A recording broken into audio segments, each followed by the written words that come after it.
వెంకటదాస్ కీర్తనలు ఇవన్నీ మనము ఈరోజు ఇక్కడ ఒక్కొక్కరు చిన్న చిన్న పిల్లలు వారు నేర్చుకున్న విధంగా ఇక్కడ మనం చూస్తున్నాము. 2 ఏళ్ల నుంచి 3 ఏళ్ల నుంచి పిల్లలు కూడా ఉన్నారు మన మధ్యలో. మాకు చాలా చాలా ఆనందంగా ఉన్నది. ఈ కార్యక్రమానికి అందరూ విచ్చేసిన వారందరికీ సాధారణంగా ఆహ్వానం పలుకుతున్నాము. ఈ ప్రోగ్రాంకి ఈ కార్యక్రమానికి వెనుకగా ఉండి ముందుకు నడిపిస్తూ ఉన్న మా ఆచార్య గారు నంది శ్రీనివాసాచార్య గారు, ఆయన కృపకు మేము పాత్రరావడం మా అదృష్టంగా భావిస్తున్నాము. మా మధ్యలో ఈ గౌరవనీయులైన శ్రీ రామాచార్య గారు, కొమర్దూరు శ్రీ రామాచార్య గారు మనకందరికీ బాగా పరిచితులైన లిటిల్ మ్యూజిషియన్స్ అకాడమీ వ్యవస్థాపకులు. ఆయన త్వరలో విజయబోతున్నారు. ఆయన ద్వారా మనందరము ప్రశంసా పత్రంలో ఈరోజు స్వీకరించబోతున్నాము. పిల్లలందరినీ ఆయన బ్రెస్ట్ దేవాలయం ఈఓ గారు మహేందర్ గారు, చైర్మన్ గారు శ్రీ యుగేందర్ రెడ్డి గారు, శ్రీ వీరు కూడా మా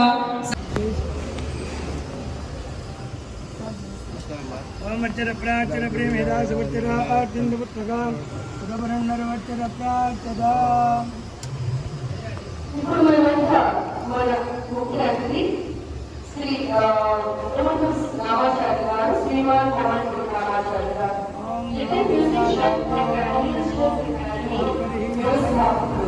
ఆయన చేస్తున్నారు. రంగంలోకి అడుగుతున్నారు. మనమందరము ముందు ఆయనకి నమస్కారం చెప్పి మనం మన ప్రోగ్రామ్ స్టార్ట్ చేస్తున్నాము. మిమ్మల్ని మేడం ఎలా చెప్పారో ఏ ఆర్డర్లో మనం చెప్పారో అదే ఆర్డర్లో మనము ప్రతి పాటకు ఎక్కడ తప్పులు ఉచ్చారణ దోషులు లేకుండా చక్కగా పాడడానికి మనం ప్రయత్నం చేయాలి.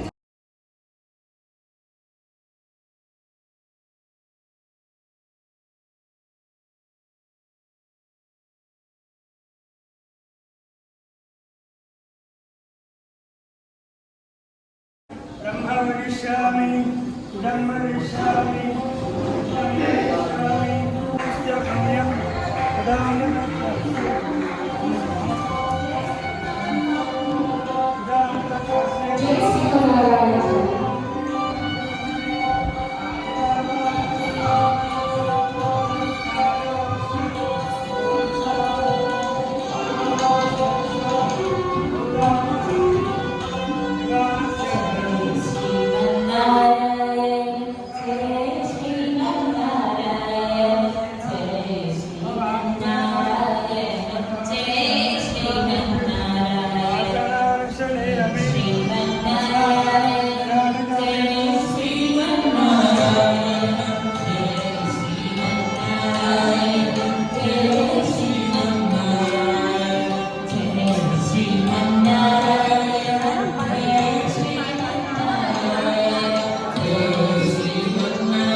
వెంకటేశ్వర భగవానికి జై శ్రీమన్నారాయణ.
జై శ్రీమన్నారాయణ.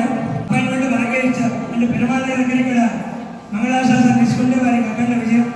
ఇక్కడ మా రామాచార్య స్వామి గారు, మా అన్నయ్య గారు, కుమారు ఇద్దరం క్లాస్మేట్స్ మొదలు చెప్తున్నాం. మరి ఈరోజు ఈ వార్షికోత్సవం జరుగుతుంది మా గంటి సూర్యప్రభ గారి ఆధ్వర్యంలో. మరి ఇక్కడ చాలా మందికి పిల్లలు అవసరం ఉన్నారు, కానీ మరి ఇక్కడ సమయపాలన, ఎందుకంటే వారు వస్తున్నారంటే ఈ కాలనీకి మొత్తం పండుగ. రామాచార్య గారి కాలనీకి వస్తున్నారంటే మన కాలనీకి పెద్ద పండుగ. కాబట్టి మరి ఈ రోజున మరి ఇక్కడ వారికి తక్కువ సమయం ఉంది కాబట్టి వారు 2 నిమిషాలు మాట్లాడి మరి ఇక్కడ కొంతమందికి వారు మరి మా ప్రభ గారు 1 నిమిషం మాట్లాడి 1 నిమిషం. నమస్కారం. రామాచార్య గారు కూడా చాలా ధన్యవాదాలు. 10 నిమిషాలు రిక్వెస్ట్ చేశానండి. చాలా బిజీగా ఉన్నారు ఆయన ఇవాళ. ఇంకా మా పిల్లలందరినీ ఆశీర్వదించుకొని సార్ ఒక్కసారి అందరూ కూడా చెప్పండి.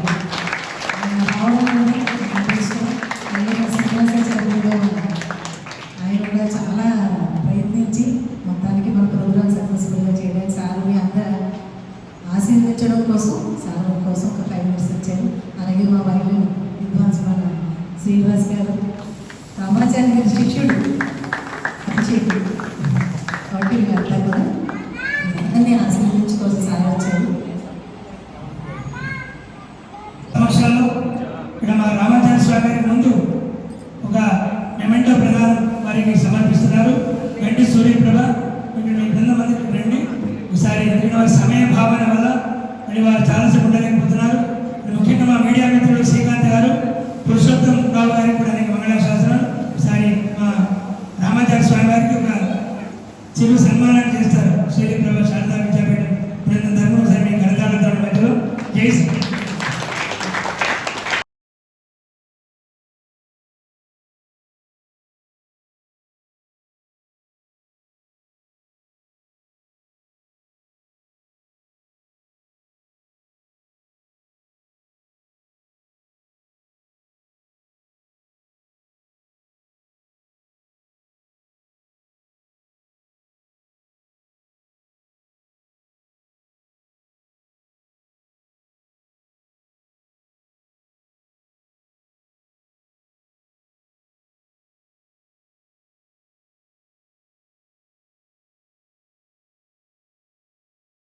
చూపిస్తారు. వాళ్ళే గురువులు. మనము అద్భుతంగా బ్రతకడానికి, మరి మనం అద్భుతంగా బ్రతకాలంటే ఏం కావాలి? మనకి జ్ఞానం కావాలి. ఏం కావాలి? నాలెడ్జ్.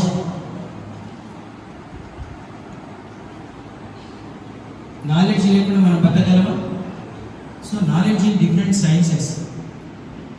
ఒక దాంట్లో కొంతమంది కొన్ని సైన్సెస్లో, కొంతమంది కొన్ని సైన్సెస్లో నాలెడ్జ్ తెచ్చుకొని ఆ ఉద్యోగాల్లో వెళ్ళిపోతాడు కదా, అవునా కదా? సో తల్లి, తండ్రి, గురువు, ఈ ముగ్గురు మూలాన మనము గొప్పవాళ్ళం అవుతాం. ఎవరి మూలాన గట్టిగా చెప్పండి? తల్లి, తండ్రి, గురువు. ఈ ముగ్గురు సహాయం లేకుండా మనం గొప్పవాళ్ళం అవుతామా? ఎవరైనా అవుతారు. అంబానీ కూడా అవుతారు.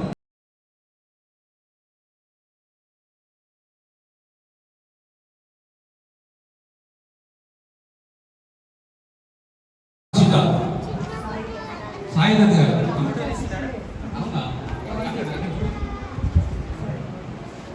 అందరు చెప్పని పెట్టాడమ్మా, చెప్పని కొట్టాలి.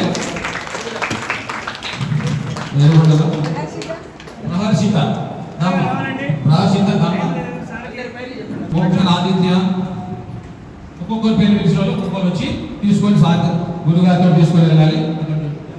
అందరు కొంచెం ధైర్యం.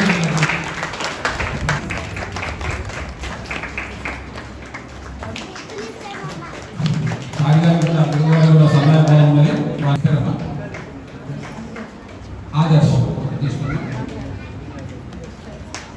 ఆదర్శ్ థ్యాంక్ యూ సార్, ధన్యవాదాలు.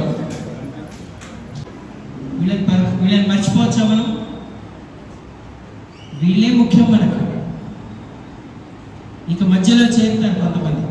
మనం బాగా డబ్బు రాగానే వాళ్ళు వీళ్ళు చేరిపోతారు. వాళ్ళే ముఖ్యం అనుకుంటాం, వీళ్ళని మనం నెగ్లెక్ట్ చేస్తాం. తప్ప రైటా? కాబట్టి ఎప్పుడు కూడా గుర్తుపెట్టుకోండి, మీరు ఎంత పెద్దవాళ్ళైనా, నేనెంత పెద్దవాళ్ళైనా, స్వామివారు, ఈ సారు, ఈ మేడం ఎంత పెద్దవాళ్ళైనా, మేము అందరం మనందరం కూడా ఈ ముగ్గురు మూలాన మనం పెద్దవాళ్ళం. ఆ ముగ్గురిని పంపించేది ఎవడు? భగవంతుడు. భగవంతుడు తనకు ప్రతిరూపంగా ఈ ముగ్గురిని మనకి ఇస్తాడు. సో ఫస్ట్ పాయింట్, ఈ ముగ్గురిని ఎప్పుడు మర్చిపోకూడదు. వాళ్ళు పెద్ద అయ్యాక ఏం చేయాలి?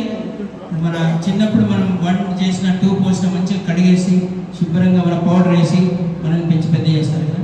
వాళ్ళు పెద్ద అయ్యాక మనం ఏం చేయాలి? వాళ్ళు 1 పోస్తుంటే 2 పోస్తుంటే వాళ్ళని తీసుకెళ్ళి ఓల్డ్ ఏజ్ హోమ్లో వేయాలా? మనం చేయాలి. ఏం చేయాలి? మళ్ళీ రిటర్న్ ఇవ్వాలి కదా. మనం ఎవరైనా మనకు సహాయం చేస్తే మళ్ళీ వాళ్ళకి సమయం వచ్చినప్పుడు మనకు సహాయం చేయడం కరెక్టా తప్ప? ఇప్పుడు ఒకళ్ళు మనకు సహాయం చేశారు, మనం కష్టాల్లో ఉన్నప్పుడు మనకు సహాయం చేశారు. వాడి కష్టాల్లో ఉన్నప్పుడు మనం ఏం చేయాలి? తిరిగి సహాయం చేయాలి. అప్పుడే మళ్ళీ మనం మనుషులుగా పుడతాం. దేవుడు మనకి ఎన్నో జన్మలు ఉంటాయి తెలుసు కదా. ఎవరైతే ఇలా తల్లిదండ్రుల్ని, గురువుల్ని కించపరుస్తారో, ఓల్డ్ అయ్యాక సరిగ్గా చూసుకోరో, ఓల్డ్ ఏజ్ హోమ్లో పెడతారో, వాళ్ళు నెక్స్ట్ జన్మలో రోడ్ల మీద పందులు, కుక్కలు పుడతారు. అర్థమైందా? మళ్ళీ మంచి జన్మ రాదు వాళ్ళకి. భగవంతుడు వీళ్ళు వేస్ట్ వాళ్ళు, వీళ్ళకి విశ్వాసం లేదు అని వాళ్ళని, ఎవరైనా సరే ఈ ప్రపంచం, ఫస్ట్ మీకు ఇవాళ అర్థమైంది ఏంటి? మీరు ఎవరిని బాగా చూసుకోవాలి? మీరు పెద్ద అయ్యాక ఎవరికి రుణం తీర్చుకోవాలి? అమ్మ, నాన్న, గురువులు. గురువుల్లో అనేక రకాల గురువులు. ఒకటి సైన్స్ టీచర్ ఉంటాడు, ఒకటి మ్యాథ్స్ టీచర్ ఉంటాడు, ఒకటి సంగీతం టీచర్ ఉంటాడు, ఇంకో టీచర్ ఉంటాడు. ఏ విద్య బోధించిన గురువుని కూడా మనం మర్చిపోకూడదు. అలాగే మీరు పెద్ద అయ్యాక ఏ రకమైన సహాయం చేసిన వాళ్ళని కూడా మర్చిపోకూడదు. గురువులే కాదు, కొంతమందికి మన జీవితంలో కొన్ని సహాయం చేసుకుంటారు. మన కష్టాలు వచ్చినప్పుడు గురువులే కాకుండా, తల్లిదండ్రులే కాకుండా కొంతమంది మనకు సహాయం చేస్తారు. వాళ్ళని కూడా మర్చిపోకూడదు. వాళ్ళకి కూడా ఎప్పుడైనా వాళ్ళని పలకరిస్తుండాలి, ఎప్పుడైనా వాళ్ళని మనం మంచిగా చూసుకోవాలి అవసరం ఉంటుంది. ఇదొకటి. రెండోది, సంగీతం విషయంలో మీరందరూ సంగీతం నేర్చుకున్న పిల్లలు. సంగీతం 100 మందిలో ఒకళ్ళకి శృతి ఉంటుంది. సంగీతం అందరికీ వస్తుంది. సంగీతం ఎవరైనా నేర్చుకోవచ్చు. కానీ గాయకులు అవ్వాలంటే ఒక ప్రత్యేకమైన స్కిల్ ఉండాలి. దాని పేరు శృతి. గొంతులో ఏముండాలి? చెప్పండి గట్టిగా చెప్పండి. ఏముండాలి? ఆ శృతి అనేది అందరికి ఉండదు, 100లో ఒకరికి ఉంటుంది. ఆ శృతి అనేది కొనుక్కునేది కాదు. నా దగ్గర ఒక 2 కోట్లు ఇస్తానయ్యా మా అమ్మాయికి శృతి పెట్టండి అంటే ఎవరు పెట్టారు? ఆ శృతి పెట్టేది ఆయనే, అమ్మవారు. శృతి నీవు, గతి నీవు, ఈనా కృతి నీవు, భారతి అని అర్థమైందా? ఈ శృతి ఇచ్చేది దేవుడు. ఇంకోటి మీకు ఇంకో రహస్యం చెప్తాను. సంగీతం పాడేవాళ్ళ కడుపులో సంగీతం పాడేవాడు పుట్టాలని ఏం లేదు. సంగీతం బాగా మంచి గాయకులు ఉంటారు. వాళ్ళిద్దరు కడుపులో పుట్టిన వాళ్ళకి శృతి ఉండదు. అసలు వాళ్ళ ఇంట్లో ఎవరికి సంగీతం ఉండదు, కానీ వాళ్ళకి శృతి ఉంటుంది. ఇది దేవుడి యొక్క, అంటే మరి 100 మందిలో ఒకరికే శృతి ఉంటే మిగతా వాళ్ళు ఏం కావాలి అంటే, మిగతా వాళ్ళకి ఇంకో దాంట్లో ఉంటుంది స్కిల్. కొంతమందికి సంగీతం, కొంతమందికి గానంలో ఉంటే, కొంతమంది నాట్యంలో ఉంటుంది, కొంతమంది మ్యాథమెటిక్స్లో ఉంటుంది, కొంతమందికి ఫిజిక్స్లో ఉంటుంది, కొంతమందికి ఇలా భగవంతుడు ఒక్కొక్కళ్ళకి, ఒక్కొక్క పిల్లలకి ఒక్కొక్క స్కిల్ ఇస్తాడు. తల్లిదండ్రులు మాకు ఇష్టమైందే నేర్పించాలని చూడద్దు. వాడికి భగవంతుడు ఏ స్కిల్ ఇచ్చాడో చూసి దాంట్లో వాడిని ఆ గురువుల దగ్గర పెడితే వాళ్ళు పైకి వస్తారు. చాలామంది గొంతులో శృతి లేని వాళ్ళని తీసుకొచ్చి ఇక్కడ పెడుతుంటారు. వాళ్ళకి ఎన్నేళ్ళు నేర్పించినా రాదు, ఎన్నేళ్ళు నేర్పించినా రాదు. వచ్చినా పార్షియల్గా వస్తుంది, ఫాల్స్గా వస్తుంది. 10 ఏళ్ల తర్వాత కూడా ఫాల్స్గానే వస్తుంది. అయితే వాళ్ళలో ఇంకొక స్కిల్ ఉంది, అది గుర్తుపట్టాలి మనం, అక్కడ పెట్టాలి. ఒక్కొక్కళ్ళు అంటే అందరికి ఒకటే ఇస్తే మరి ప్రపంచం ఎలా నడుస్తుంది? అందుకే చాలా మందికి ఒక్కొక్కడికి ఒక్కొక్క స్కిల్ ఇస్తాడు. ప్రతి వాళ్ళ జీవితానికి ఒక డ్యూటీ ఇచ్చి పంపిస్తాడు దేవుడు. మీ ఇద్దరం క్లాస్మేట్స్, ఉస్మానియాలో BA చదువుకున్నాం. నేను ఇటువైపు వచ్చాను, ఆయన అటువైపు వచ్చాను. ఆయనకి అది ఇచ్చాడు దేవుడు, నాకు ఇది ఇచ్చాడు. అంటే నాకు ఇచ్చిన జాబ్ ఇది, ఆయనకి ఇచ్చిన జాబ్ అది. ఆయన జాబ్ని భగవంతుడు నాకు ఇచ్చిన జాబ్ అని పరమాత్ముడి మీద ఆనెస్ట్గా భగవంతుడి కోసం భక్తిగా చేయాలి ఆయన జాబ్. నాకు ఇచ్చిన జాబ్ సంగీతం, నేను భగవంతుడు నాకు ఈ జాబ్ ఇచ్చాడని నేను భక్తిగా చేయాలి. అంతే తప్ప నేను సింగర్ అవ్వలేదని ఆయన అనుకోకూడదు. నేను ఇట్లా దేవుడి దగ్గర కూర్చొని అర్చనలు వేద మంత్రాలు నాకు రావు నేను అనుకోకూడదు. ప్రతి వాడికి జీవితంలో ఒక పర్పస్ ఇస్తాడు, మిమ్మల్ని తీసుకొస్తాడు. కాబట్టి సంగీతం అందరికీ వచ్చు, కానీ గాయకులు 1% వాళ్ళే అవుతారు. అది కూడా తల్లిదండ్రులు గుర్తిస్తే, ఆ శృతి గొంతులో ఉందని తల్లిదండ్రులు గుర్తించి ఇలాంటి గురువుల దగ్గర తీసుకొచ్చి నేర్పించాలి. అదొక స్టెప్. చాలామంది గుర్తించరు. ఈ 1%లో చాలామంది ఫిల్టర్ అయిపోతారు. అక్కడ ఆ తల్లిదండ్రులు గుర్తించరు. కొంతమంది గుర్తించినా అక్కడ మ్యూజిక్ టీచర్స్ ఎవరు ఉండరు. అలాగే కొంతమందికి ఇంట్రెస్ట్ ఉండదు. ఇంట్రెస్ట్ నుండి ఇలా తీసుకొచ్చి ఇక్కడ జాయిన్ చేస్తారు. ఇక జాయిన్ చేశాక కొద్ది రోజుల తర్వాత మళ్ళీ టీచర్ దగ్గరికి వస్తారు. మా అమ్మాయి బోర్ ఫీల్ అవుతుందండి, సరే స్వరాలు అవన్నీ అని మానిపిస్తారు. అట్లా కొంతమంది పోతారు. ఇంకా కొంతమంది ఏం చేస్తారు, ఆ అమ్మాయిని పాడించారు షోలో, మా అమ్మాయిని గ్రూప్లో పెట్టారు, కోపం వచ్చి తీసేస్తారు. అట్లా కొంతమంది ఫిల్టర్ అవుతారు. ఇంకా కొంతమంది ఏం చేస్తారు, మా అమ్మాయి ప్రైజ్ ఇవ్వలేదు చూసారా అని కోపం వచ్చి వాళ్ళని తీసేస్తారు. ఇలా ఎన్నో అరిష్టాలు ఉంటాయి మనం నేర్చుకోవడానికి. ఈ అరిష్టాలు ఏంటంటే తల్లిదండ్రుల ఆలోచనల మీద వీళ్ళ భవిష్యత్తు ఆధారపడి ఉంటుంది. ఎప్పటిదాకా వాళ్ళ సొంత తెలివి వచ్చేదాకా, వాళ్ళకి సొంత తెలివి వచ్చాక వాళ్ళు డెసిషన్స్ తీసుకుంటారు. వాళ్ళకి సొంత తెలివి వచ్చేదాకా మీరేం ఆలోచిస్తున్నారో, నేను కూడా, మా పిల్లలు ఇద్దరు కూడా సంగీతం నేర్చుకుంటారు. మేము అంటే మనం తల్లిదండ్రులు, నేను కూడా, మనం ఏం ఆలోచిస్తున్నామో వాళ్ళ మీద ఆ రిజల్ట్ వాళ్ళ మీద పడుతుంది. సో ఎన్ని కష్టాలు నష్టాలైనా ఓర్చుకొని ముందుకు వెళ్ళేవాడే పైకి వస్తాడు. ఇంకా దేవుడు ఒక పరీక్ష పెడతాడు. ఫస్ట్ కష్టాలు ఇస్తాడు. మీరు ఒక వ్యాపారం స్టార్ట్ చేయండి, ఫస్ట్ మీకు మైనస్ ఇస్తాడు. అది చూస్తాడు దేవుడు, ఎంత పట్టుదల ఉంది వీళ్ళకి. నేను వాడేంతో వాయించాను, మొత్తం 12 స్వరస్థానాలు వాయించాను. సా వాయించాను, సా చెప్పండి.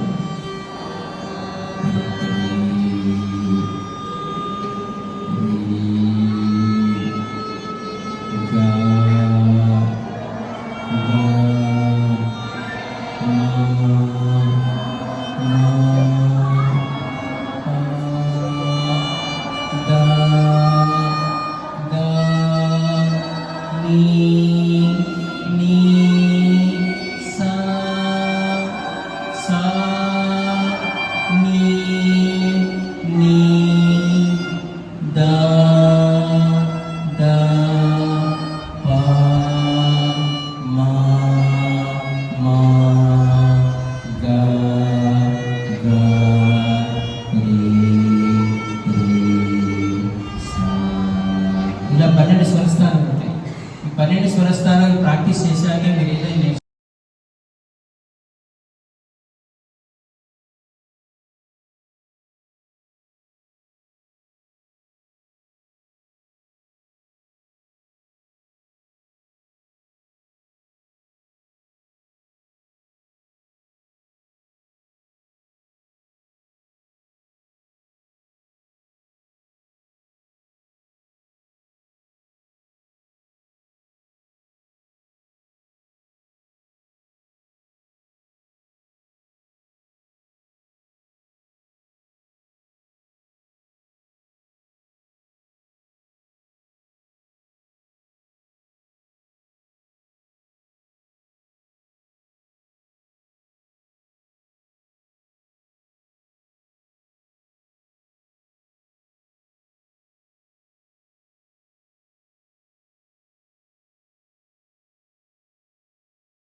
అంతా కూడా ఒక్కొక్క కీర్తన సోలోగా పాడిన తర్వాత మనం తొందరగా 12 అర్థం చేసుకుంటాము ప్రోగ్రామ్. అందరికీ నమస్కారం.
రఘురాముడితడే కాంగవీరుడు ఈతడే రఘురాముడితడే కాంగవీరుడు ఈతడే రఘురాముడితడే కాంగవీరుడు ఈతడే రఘురాముడితడే కాంగవీరుడు ఈతడు చేసిన చేతలన్నీ అయినా కలవు ఈతడే రఘురాముడితడే కాంగవీరుడు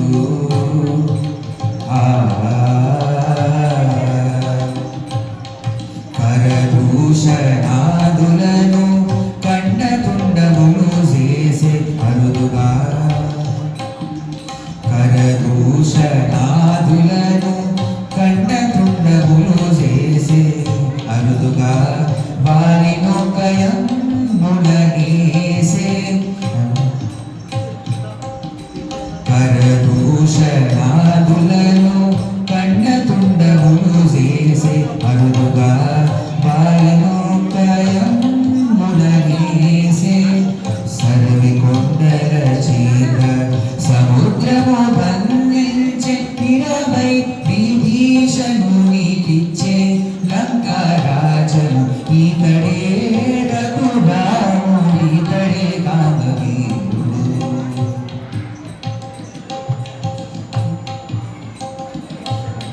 కూడబెట్టే వానరుల